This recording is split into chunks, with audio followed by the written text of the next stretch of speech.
بسم اللہ الرحمن الرحیم۔ نالج بک کے سامعین اکرام السلام علیکم۔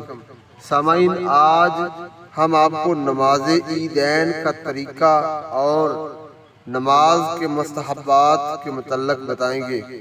جن لوگوں نے ابھی تک چینل کو سبسکرائب نہیں کیا ان سے گزارش ہے کہ چینل کو سبسکرائب کیجئے، لائک کیجئے اور بیل آئیکن کے بٹن کو پریس کیجئے تاکہ ہر نئی آنے والی ویڈیو آپ کو مل سکے۔ اور اب چلتے ہیں اپنے موضوع کی طرف۔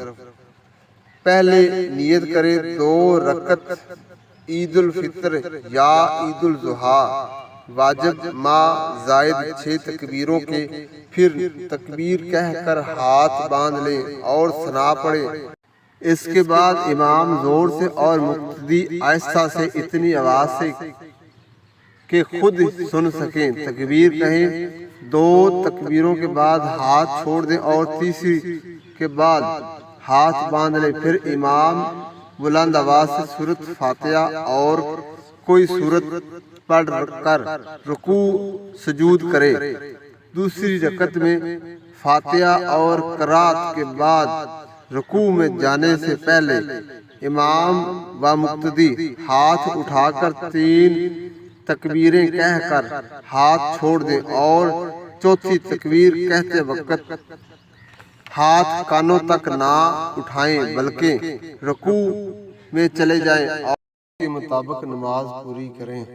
عید کے دن درج ذیل امور بجا لانا مستحب ہے۔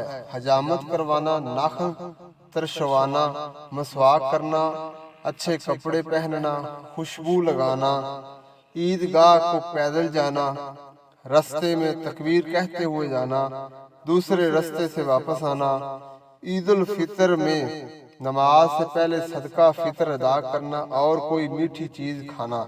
طاق عدد میں 3، 5، 7 کھجوریں ہوں تو بہتر ہے۔ آپس میں ملنا اور مانکہ و مصافحہ کرنا، مبارکباد دینا۔